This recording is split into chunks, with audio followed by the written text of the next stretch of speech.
¿Qué pasa, amigos? My name is Ash, and today I want to talk about the art of war, how it directly translates to multiplayer video games, and more specifically, battle royales. Over this video, I will give you battle-tested ideas and strategies that will legitimately make you a better battle royale player. To do this, I will be referencing the ancient masterpiece, The Art of War, written by Sun Tzu in the 5th century BC. The Art of War is arguably the most influential military strategy guide in the history of the planet. The ideas and fundamentals established within are still utilized by every military in the world to this day, some 2,500 years later. And I'm sure at this point you are talking to your screen saying, but Ash, how will some 2,500-year-old book help me get better at Fortnite, Apex Legends, PUBG, or any other PvP shooter for that matter? That, grasshopper, is exactly what I'm going to do over the next few minutes. These tactics and strategies are easily transferred to the digital battlefield, and they are the strategies that pro players use. Whether they understand the source of these strategies is another question entirely. Battle Royale games are unique in that you get one life to live.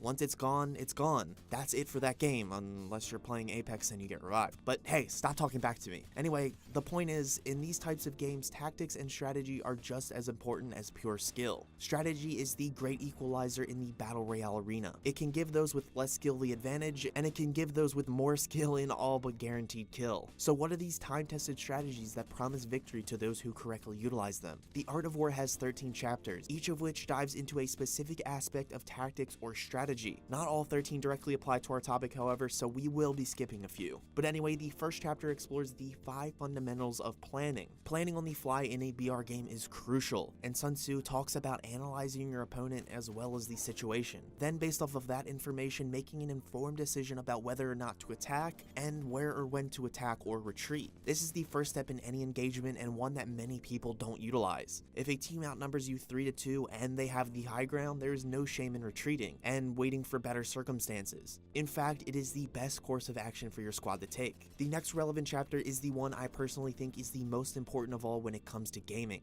In this chapter, Sun Tzu talks about strategic attacking, wherein he talks about how strength comes from unity, not size. So how can you and your squad apply this? Well, it's simple. Stay close to your teammates. This is something the people I play with refuse to do for whatever reason, and it directly loses us games. Have you ever been attacked by a unified squad that runs together and then runs right through your team? Yeah? Me too. That is what the Art of War speaks of. A unified team of 3 is stronger than a broken team of even 5 or 6. Meaning, don't be a loot goblin and run off from your teammates, and when a mate calls for help, be close and respond immediately and collectively take out that team. For whatever reason, this is the hardest thing in the world to do for some people, and it will lose them games until the end of time. Okay, before I get too heated about a unified squad, let's move on to the next chapter in Art of War. This is the most straightforward chapter as it goes over strengths and weaknesses. This is especially important if you play with a similar group of people all the time, and even being able to recognize these in yourself as well. What this means is not only understanding the strength and weaknesses for each legend in a game like Apex, but for each player in your squad as well. If one player is far better than the other and your other buddy is down, make him revive while the superior player keeps watch. Simple things like this will add up and make a huge difference at the end of the day. Knowing each strength and weakness is crucial in many other aspects of a battle royale game as well, and when it comes down to it, knowing what each teammate is capable of makes your decision making quicker and more efficient. Next up, we will be combining 2 chapters as I feel one basically leads into the other. The first chapter talks about adaptability, which focuses on the flexibility of your army, or in this case your squad, while the second talks about troop movements on the battlefield and countering your enemy's movements, which basically feeds into that adaptability chapter. For these 2 chapters, it's crucial for your squad to know how to respond to any given situation, and how and where to move once the situation is analyzed. I know I keep saying this, but this is a massive part of winning matches in a battle royale game. This is the sign of a great squad, and its efficiency when done correctly is off the charts. When you see an enemy team, you need to analyze their position, adapt if need be, then move to counter what they are currently presenting to you. Something I am constantly yelling during a fight is, I'm getting angles, meaning I am moving to the left or right flank of the enemy to get an additional firing lane on that enemy. Creating a crossfire is extremely deadly and efficient. When a squad surrounds you, it is extremely overwhelming, and it feels like more enemies are attacking you than there really are. On the other hand, if a team is trying to pull this strategy over on you, the ability to adapt and counter maneuver will be the key to winning that battle. Every situation is different, and learning how to adapt and outmove your opponents in the Grand Battle Royale chessboard is paramount. Before we get to our last strategy, we move on to a very simple yet extremely crucial strategy that most people are good about deploying, yet it's still worth the mention. In the art of war, it is referred to as terrain, but what Sun Tzu talks about is distance, dangers, and barriers. But for our sake, we should take into account barriers and distance. The most important part of terrain, in my opinion, is the high ground. As Anakin learned, the high ground is one of the most important things an enemy can hold. This also rings true for barriers or cover as well. Terrain can give players a massive advantage in every single situation, and seeking these out before and during a battle will win you so many more engagements and games as a whole. The high ground gives those on top a far better vantage point, and as far as video games go, there is something called a head glitch, where players can shoot at an enemy even though from that enemy's perspective all they can see is that player's head. The high ground as well as other barriers allow players to utilize this advantage in combat. High ground also allows for better use of guns and equipment, as it is easier for players to determine how and where to place them. Finally, we move on to our final lesson of the video. It is something that is inherent for certain players, can be taught to others, but for some can just not be learned or utilized. And that, my friends, is intelligence. This is essentially the ability to analyze, understand, and utilize all of the strategies and tactics we have stated above. A general strategic gaming intelligence can really make up for a lack of aim or inferior gear. It puts you and your teammates into the right situations at the right time, and it is truly the greatest weapon you can wield in a battle royale title. So take all of these tactics and strategies in, and if you implement them into your overall game, you will certainly have much more success in the world of gaming. Many of these things are learned naturally by lifelong gamers, as we develop an understanding of how small-scale battles are fought, why we lose or win them, and what strategies we have found to work in any given situation. Anyway, that will do it for this video. Make sure you hit like, click or tap that subscribe button to become the heart of this gaming channel, and be a part of the conversation in the comments below by telling everyone how you feel about any and all of today's information.